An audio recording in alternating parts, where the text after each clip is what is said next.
क्या आपने आज तक किसी राज्य के ऐसे उप मुख्यमंत्री के बारे में सुना है जिसे भागकर शादी करनी पड़ी थी? शायद आपको यकीन ना हो, लेकिन ये सच है। बात 2008 की है। एक राज्य के उप मुख्यमंत्री जी को एक लड़की से प्यार हो जाता है, मगर नेताजी तो पहले से ही शादीशुदा थे। इसलिए प्यार के खातिर सत्ता का मोह छोड़कर लड़की को लेकर भाग जाते हैं। प्यार के खातिर मंत्री जी चंदर मोहन से चांद मोहम्मद बनकर फिजा से निकाह कर लेते हैं। मगर चीजें तेजी से बदलती हैं और बदलते वक्त के साथ एक दिन वही फिजा अपने ही घर में मरी हुई मिलती है। शव सड़ चुका था, उस पर कीड़े चल रहे थे। वहीं शव के बगल में 92 लाख रुपए कैश और 1.5 किलो सोना भी पड़ा था। तो आखिर फिजा की ये हालत कैसे हो गई थी? नेताजी की प्रेम कहानी और चंदर मोहन के चांद मोहम्मद बनने की पूरी कहानी क्या थी? फिजा तथा चांद मोहम्मद की प्रेम कहानी का अंत कब और कैसे हुआ? और सबसे इंपॉर्टेंट, डेड बॉडी के बगल में मिले लगभग 1 करोड़ कैश और 1.5 किलो सोने का रहस्य क्या था? चलिए जानते हैं सब कुछ डिटेल से इस वीडियो में। हम कहानी शुरू करें उससे पहले आप क्राइम की कहानी चैनल को सब्सक्राइब कर बेल आइकन जरूर दबा लें। इस केस के दो अहम किरदार हैं, चंदर मोहन और अनुराधा बाली। अनुराधा बाली का जन्म 25 जुलाई 1971 को हरियाणा में अंबाला में हुआ था। अनुराधा के पिता का नाम धर्मपाल था। धर्मपाल मिलिट्री इंजीनियरिंग सर्विसेज में ऑफिसर थे। अनुराधा अपनी 4 बहनों में सबसे बड़ी थी। अनुराधा की अधिकतर पढ़ाई लिखाई केंद्रीय विद्यालय से ही हुई थी। आगे इन्होंने पंजाब यूनिवर्सिटी से लॉ की पढ़ाई की थी। अपनी स्टूडेंट लाइफ में उन्होंने पंजाब यूनिवर्सिटी स्टूडेंट यूनियन का भी चुनाव लड़ा था। अनुराधा आम लड़कियों से बिल्कुल अलग, काफी तेज तर्रार और लगभग सभी एक्टिविटी में शामिल होने वाली लड़की थी। अनुराधा को करीब से जानने वालों के मुताबिक अनुराधा पर उनके पिता का काफी गहरा प्रभाव था। अपनी वकालत की पढ़ाई पूरी करने के बाद अनुराधा साल 1994 से ही क्रिमिनल लॉयर के रूप में Punjab and Haryana high court में वकालत की प्रैक्टिस शुरू कर देती हैं। बहुत कम समय में ही वकालत की दुनिया में इन्होंने अपनी पहचान एक काबिल वकील के तौर पर बना ली थी। 4 सालों तक वकालत की दुनिया में जबरदस्त काम करने के बाद साल 1998 में अनुराधा बाली की शादी बब्बर नाम के एक ट्रांसपोर्ट कारोबारी से हो जाती है। बब्बर अनुराधा का पड़ोसी था। कथित तौर पर इन दोनों का लव अफेयर काफी जमाने से चल रहा था। यहां तक कि कॉलेज के दिनों में बब्बर ही अक्सर अनुराधा को पिक एंड ड्रॉप किया करता था। बब्बर भले ही अपने करियर में फाइनेंशियली स्टेबल नहीं था, लेकिन अनुराधा काफी अच्छा पैसा कमाने लगी थी। इसलिए 1998 में इन दोनों की शादी हो जाती है। हालांकि कुछ रिपोर्ट्स के मुताबिक ये शादी अनुराधा के परिवार वालों की मर्जी के खिलाफ हुई थी। जैसा कि अमूमन लव मैरिज में होता है, अनुराधा की जो अदाएं शादी से पहले बब्बर को काफी पसंद थीं, वही अब शादी के बाद चुभने लगती हैं। वो अनुराधा को रोकना टोकना शुरू कर देता है। ये बात अनुराधा को पसंद नहीं आती है। इस कारण इन दोनों के रिश्तों में शादी के महज कुछ ही दिनों के बाद बहुत ज्यादा तनाव आ जाता है। बात यहां तक बिगड़ जाती है कि महज 4 महीनों के अंदर अंदर बब्बर और अनुराधा का डिवोर्स हो जाता है। कुछ रिपोर्ट्स के मुताबिक इस तलाक की एक बड़ी वजह बब्बर का हद से ज्यादा ड्रग्स का आदी होना भी था। शादी के बाद बब्बर बहुत ज्यादा नशा करने लगा था। इस कारण ही अनुराधा तलाक लेकर वापस अपने पिता के घर आ जाती हैं। तलाक के बाद कुछ समय तक अनुराधा डिप्रेशन में रहती हैं। वो वकालत से भी दूरी बना लेती हैं। लेकिन परिवार वालों के समझाने के बाद वो कुछ महीनों के ब्रेक के बाद वापस वकालत की दुनिया में लौट आती हैं। अब अपना पूरा ध्यान पढ़ाई और वकालत पर लगाते हुए एक बार फिर से वकालत की दुनिया में अपनी कामयाबी के झंडे गाड़ना शुरू कर देती हैं। साल 2004 आते आते Anuradha Bali Punjab and Haryana high court की टॉप मोस्ट क्रिमिनल लॉयर बन जाती हैं। इतना ही नहीं, 2005 में हरियाणा सरकार की असिस्टेंट एडवोकेट जनरल बन जाती हैं। हरियाणा सरकार की असिस्टेंट एडवोकेट जनरल बनने की वजह से अब इनका उठना बैठना बड़े बड़े राजनेताओं के साथ शुरू हो जाता है। वैसे तो अपनी काबिलियत के दम पर ही अनुराधा बाली हरियाणा सरकार की असिस्टेंट एडवोकेट जनरल बनी थी, लेकिन मीडिया और राजनीतिक गलियारों में एक चर्चा ये भी शुरू हो गया था कि अनुराधा को इतने बड़े पद तक पहुंचाने में सबसे बड़ा हाथ चंदर मोहन का है। चंदर मोहन ही इस कहानी के दूसरे किरदार हैं। दरअसल चंदर मोहन हरियाणा के 2 बार मुख्यमंत्री रहे भजन लाल के बड़े बेटे थे। 2004 में वो कालका असेंबली कॉन्स्टिट्यूएंसी से विधायक थे। बड़े राजनीतिक घराने से होने की वजह से पूरे हरियाणा में चंद्र मोहन की बहुत ज्यादा पहुंच थी। इन्हें ही भजन लाल का राजनीतिक उत्तराधिकारी भी माना जा रहा था। रिपोर्ट्स के मुताबिक 2004 में जब एक दिन अनुराधा पंचकुला के सेक्टर 32 की एक जूस शॉप पर खड़ी थी, तो वहीं पर उनकी मुलाकात चंद्र मोहन से होती है। यहीं पर पहली बार इन दोनों की हाय हेलो होती है। इस समय चंद्र मोहन की उम्र 39 साल थी। वो ऑलरेडी शादीशुदा थे। उनकी पत्नी का नाम सीमा विश्नोई था। इनसे चंद्र मोहन की शादी 1980 के आसपास ही हो गई थी। चंद्र मोहन और सीमा विश्नोई के 2 बच्चे भी थे, बेटा सिद्धार्थ विश्नोई और बेटी दामिनी विश्नोई।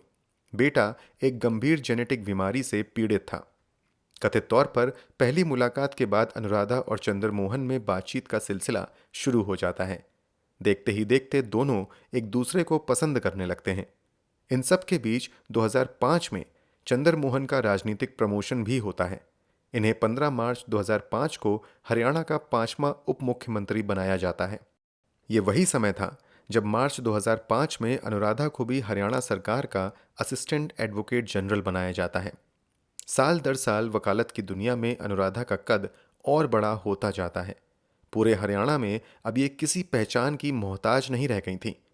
वहीं चंद्र मोहन भी पिता की विरासत को काफी अच्छे से संभाल रहे थे। इन सब के बीच साल बदल कर आ जाता है 2008। 2008 के नवंबर महीने में कुछ ऐसा होता है जिसकी कल्पना किसी ने नहीं की थी। दरअसल हरियाणा के तत्कालीन उप मुख्यमंत्री चंद्र मोहन अपनी पत्नी, 2 बच्चे, परिवार और उप मुख्यमंत्री की कुर्सी को छोड़कर अचानक लापता हो जाते हैं। उनके साथ साथ अनुराधा बाली भी गायब हो जाती हैं। ऐसा शायद भारतीय राजनीति के इतिहास में पहले कभी नहीं हुआ था, जब एक स्टिंग उप मुख्यमंत्री लापता हो गया हो। ये खबर पूरे देश में आग की तरह फैल जाती है। इस खबर को जबरदस्ती मीडिया कवरेज भी मिलती है। लोग तरह तरह के कयास लगाने शुरू कर देते हैं। अलग अलग अटकलों के बीच अचानक 7 दिसंबर 2008 को चंद्र मोहन और अनुराधा बाली एक साथ मीडिया के सामने हाजिर होते हैं। यहां वो कुछ ऐसा खुलासा करते हैं जिसे सुनकर हर कोई शॉक्ड रह जाता है। चंद्र मोहन मीडिया को बताते हैं कि वो अब चंद्र मोहन नहीं रहे, बल्कि उनका नाम चांद मोहम्मद हो गया है, जबकि अनुराधा अब फिजा मोहम्मद है। हम दोनों ने शादी कर ली है। दरअसल 2004 में जब पहली बार अनुराधा से चंद्र मोहन की मुलाकात होती है, तो दोनों दोस्त बन जाते हैं। इसके बाद दोनों की बातचीत का सिलसिला शुरू होता है। शुरू में चंद्र मोहन अक्सर अपने बीमार बेटे और इसकी वजह से उनकी पत्नी सीमा के साथ रिश्तों में तनाव को लेकर अनुराधा से बात करते थे, लेकिन धीरे धीरे दोनों की बातचीत थोड़ी पर्सनल हो जाती है और फिर इन दोनों का अफेयर पर्दे के पीछे शुरू हो जाता है। चूंकि दोनों ही राजनीतिक रूप से अहम पद पर थे, ऐसे में खुलकर प्यार का इजहार नहीं कर सकते थे। ऊपर से चंद्र मोहन पहले से शादीशुदा और 2 बच्चों के पिता भी थे, इसलिए अनुराधा बाली से उनकी शादी भी संभव नहीं थी। हिंदू मैरिज एक्ट के मुताबिक एक पत्नी के रहते दूसरी शादी नहीं की जा सकती थी। इसी का रास्ता निकालते हुए सब कुछ तय करने के बाद नवंबर 2008 में चंद्र मोहन और अनुराधा भागकर पहले दिल्ली आते हैं, फिर वहां से मेरठ चले जाते हैं। मेरठ में आकर पहले तो वो इस्लाम धर्म कबूल करते हैं ताकि दोनों शादी कर सकें। इस्लाम धर्म अपनाने के बाद चंद्र मोहन का नाम बदलकर चांद मोहम्मद हो जाता है, जबकि अनुराधा बाली का नाम फिजा मोहम्मद रखा जाता है। फिर इन दोनों का निकाह मेरठ में ही होता है। मेहर की रकम 5 लाख रुपए रखी जाती है। ये शादी का फैसला चोरी चोरी चुपके चुपके आखिर क्यों नौबत पड़ी इसकी? देखिए, जानते तो हम बहुत देर से एक दूसरे को, लगभग 5 साल से। तो मैं भी इनको बहुत लाइक करती हूँ, दैट्स वाई। इसी वजह से हमने शादी की है। कोई कंपल्शन नहीं है, कोई कुछ नहीं है, अपनी मर्जी से की है। जैसे ही इन दोनों की शादी और धर्म परिवर्तन की खबर वीडियो में आती है, पूरे प्रदेश में हंगामा मच जाता है। तुरंत ही हरियाणा के तत्कालीन मुख्यमंत्री भूपेंद्र सिंह हुड्डा चंद्र मोहन को न सिर्फ कैबिनेट से हटाते हैं, बल्कि उन्हें उप मुख्यमंत्री के पद से भी हटा दिया जाता है। अब फिजा मोहम्मद बन चुकी अनुराधा बाली को भी हरियाणा सरकार के असिस्टेंट एडवोकेट जनरल के पद से बर्खास्त कर दिया जाता है। इतना ही नहीं, चंद्र मोहन के पिता भजन लाल तुरंत ही चंद्र मोहन को अपने परिवार और जायदाद से बेदखल कर देते हैं। अपने बेटे की इस हरकत को मीडिया के सामने बेहद ही शर्मनाक करार देते हैं। सत्ता और परिवार सब कुछ गंवाने के बावजूद चंद्र मोहन मीडिया के सामने हाजिर होते हैं और कहते हैं कि उन्हें चांद मोहम्मद बनने और अनुराधा से शादी करने का कोई पछतावा नहीं है, बल्कि उन्हें ये सब कुछ अपने प्यार के लिए किया है और प्यार के खातिर उन्हें सब कुछ मंजूर है। वो ये भी दावा करते हैं कि भले ही कितनी मुसीबतें क्यों ना आए, उनका प्यार कम नहीं होगा। दावा तो बहुत बड़ा था, लेकिन इसकी हकीकत आगे चलकर कुछ और ही साबित होती है। अनुराधा से शादी के बाद चंद्र मोहन अनुराधा के ही मोहाली स्थित सेक्टर 48 वाले घर में रहने चले जाते हैं। यहीं पर रहते हुए 11 जनवरी 2009 को एक बार फिर से मीडिया से बात करते हुए चंद्र मोहन उर्फ चांद मोहम्मद कहते हैं कि जो भी कुछ हुआ है ये सब अल्लाह की मर्जी है। इसके साथ ही वो मीडिया के सामने फिजा से अपने प्यार की बात भी दोहराते हैं। लेकिन इन सब के कुछ दिनों बाद ही यानी 28 जनवरी 2009 को अचानक चंद्र मोहन अनुराधा के घर से गायब हो जाते हैं। अनुराधा पुलिस को फोन करने की बजाय मीडिया को फोन करते हुए कहती है कि चंद्र मोहन को उसके भाई कुलदीप बिश्नोई के साथियों ने किडनैप कर लिया है। कुलदीप के बंदे थे देवीलाल और एक और बंदा है राणा करके। ये बंदे वैसे भी बेसिकली क्रिमिनल हैं और कल रात को इनका फोन आया था क्योंकि हमारे पास पैसे की शॉर्टेज चल रही थी, तो उन्होंने कहा, उनको कॉन्फिडेंस में लिया कि हम आपको फिनेंशियली हेल्प करेंगे और फिनेंशियल हेल्प करने के बहाने वो गाड़ी में बिठा के उनको ले गए और तब से कुछ पता नहीं है उनका। बात पुलिस तक भी पहुंचती है और मोहाली पुलिस चंद्र मोहन को ढूंढने निकल जाती है।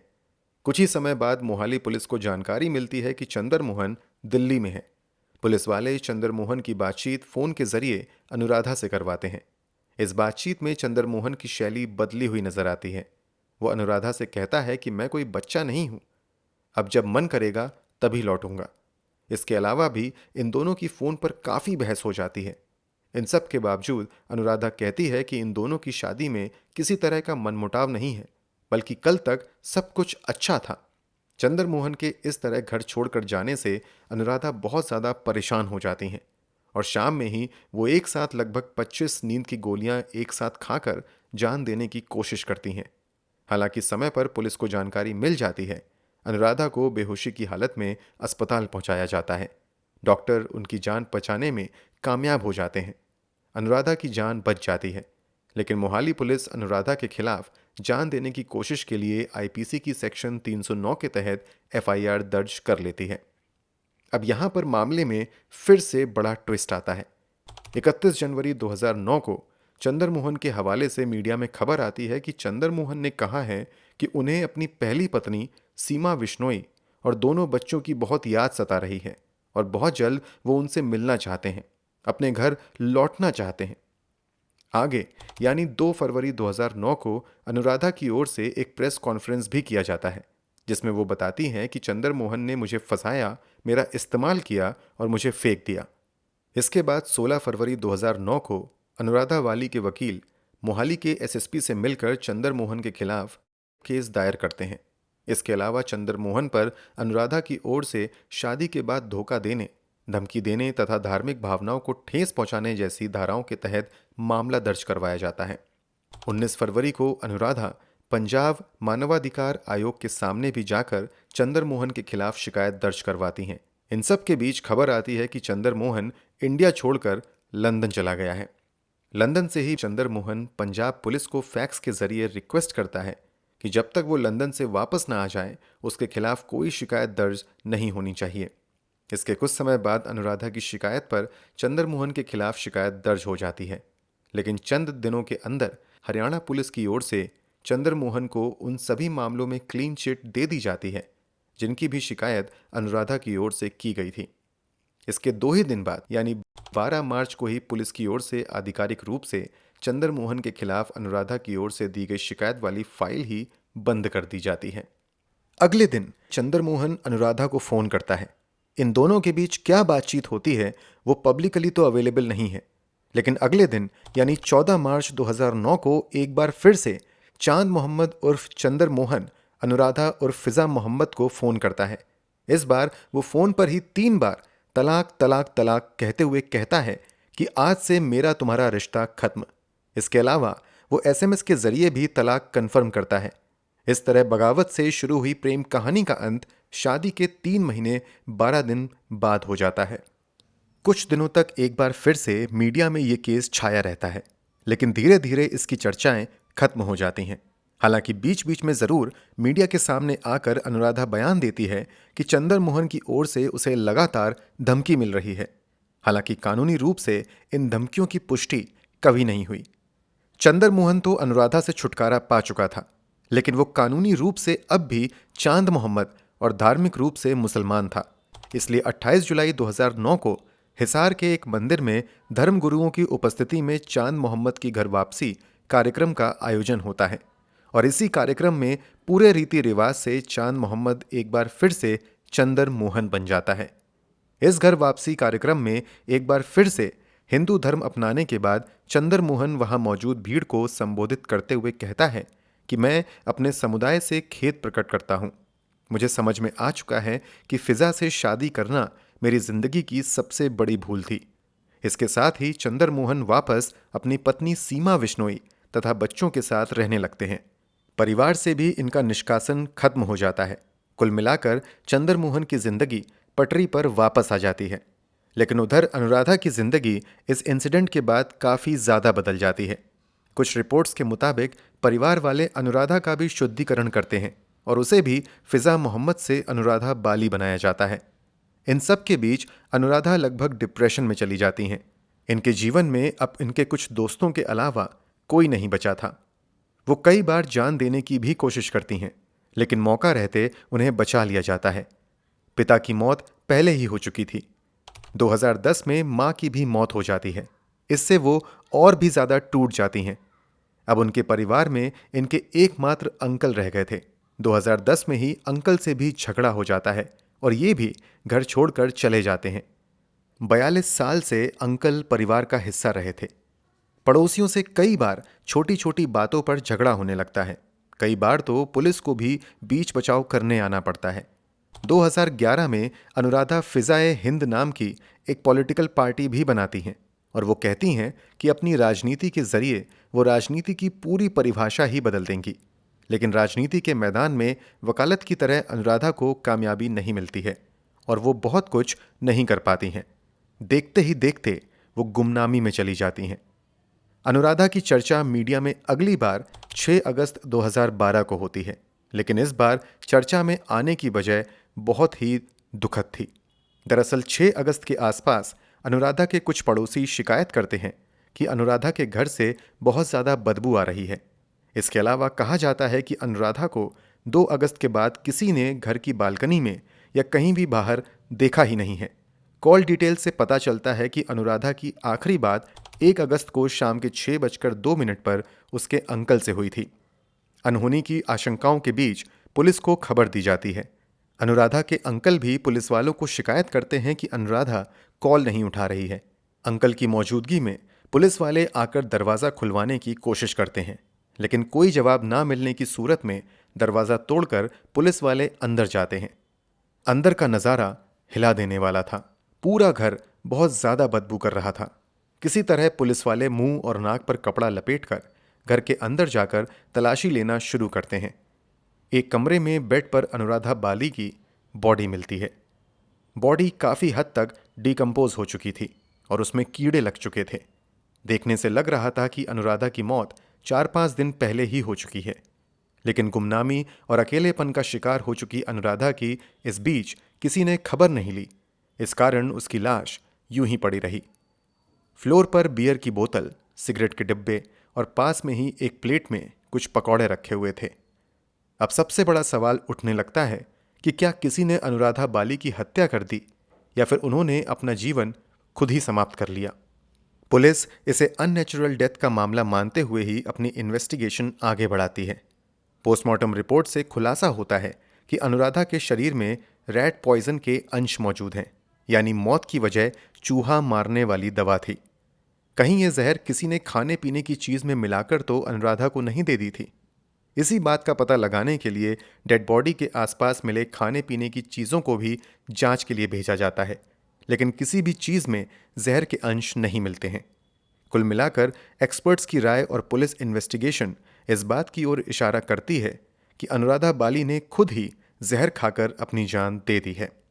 अनुराधा का मामला इतने पर ही खत्म नहीं होता है, क्योंकि जब पुलिस वाले डेड बॉडी मिलने के बाद घर की तलाशी लेते हैं तो उन्हें अनुराधा के घर से एक साथ 92.8 लाख रुपए मिलते हैं।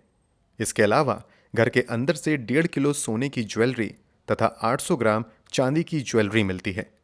इतने पैसे और ज्वेलरी देखकर सवाल उठने लगते हैं कि क्या इतने सारे पैसे और ज्वेलरी किसी इलीगल एक्टिविटी से आए हैं, या अनुराधा कुछ गलत कर रही थीं, इस कारण उसकी जान गई। इस बात का पता लगाने के लिए पुलिस वाले इस दिशा में भी अपनी इन्वेस्टिगेशन आगे बढ़ाते हैं। अनुराधा के सभी बैंक डिटेल्स को भी खंगाला जाता है। चंडीगढ़ के 3 बैंक में अनुराधा का अकाउंट मिलता है। अनुराधा के नाम की बैंक लॉकर भी मिलती है। अगर आपको याद हो तो वीडियो की शुरुआत में हमने आपको बताया था कि अनुराधा कुल 4 बहनें थीं। अनुराधा सबसे बड़ी और बाकी 3 उनसे छोटी थीं।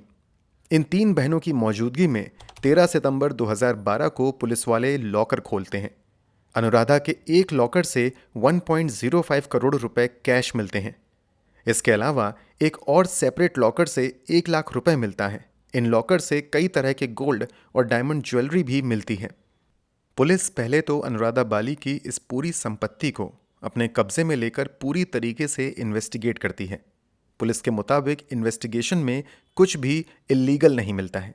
साबित हो जाता है कि अनुराधा ने ज्वेलरी अपनी वकालत के दिनों में की गई कमाई से खरीदी थी और कैश उसने अपनी कमाई का रखा हुआ था। कुछ भी गैरकानूनी ना होने की वजह से अनुराधा की पूरी ज्वेलरी और कैश तीनों बहनों में बराबर बराबर बांट दी जाती है। अनुराधा अक्सर मीडिया में आकर बयान दिया करती थीं कि कभी भी उसकी हत्या हो सकती है। वो अक्सर चंद्र मोहन और उनके परिवार वालों पर धमकी देने का आरोप लगाती रहती थी। देखिए, धमकियां तो मुझे बहुत देर से आ रही हैं। अब मेरे को लेटेस्ट ये पता चला है कि 2 महीने के अंदर ये नहीं रहेगी। अब ये भी पता चल चुका है। बहुत तरफ से आ रही है। जानबूझ के मेरे जो क्लोज बंदे होते हैं उनके थ्रू ये मैसेज भिजवाए जा रहे हैं मुझे। इसलिए कुछ लोग सवाल उठाने लगते हैं कि कहीं अनुराधा की हत्या तो नहीं की गई है। पुलिस हत्या के एंगल से भी इस केस की जांच करती है, लेकिन उन्हें इस मामले में हत्या जैसा कुछ नहीं मिलता है और फाइनली अनुराधा की मौत को आत्महत्या मानते हुए केस लगभग बंद कर दिया जाता है। मार्च 2013 में अनुराधा के एक करीबी द्वारा इस केस की सीबीआई जांच की मांग की जाती है। मोहाली पुलिस की ओर से इस मांग को करने वाले करीबी का स्टेटमेंट भी रिकॉर्ड किया जाता है, लेकिन इस मामले में कोई नया सबूत ना मिलने के कारण अगस्त 2013 में ऑफिशियली केस को बंद कर दिया जाता है। लेकिन आज भी बड़े पैमाने पर लोग अनुराधा बाली की डेथ को रहस्यमयी मानते हैं। वहीं दूसरी ओर चंद्र मोहन को परिवार पहले ही मिल चुका था। 2024 में ये पंचकुला से विधायक चुने जाते हैं और राजनीति में भी उनकी वापसी हो जाती है। दोस्तों, बगावत से शुरू हुई और मौत पर खत्म होने वाली इस प्रेम कहानी के बारे में आप क्या कहेंगे? कमेंट बॉक्स में ज़रूर बताएं। अगर आपको हमारी मेहनत पसंद आई हो तो वीडियो को लाइक करते हुए शेयर भी करें। अगर अब तक क्राइम की कहानी चैनल को सब्सक्राइब नहीं किया है तो जल्दी से चैनल को सब्सक्राइब कर बेल आइकन भी दबा लें। क्राइम की दुनिया से जुड़ी ऐसी ही कहानियों के लिए हमारे साथ लगातार जुड़े रहें। धन्यवाद।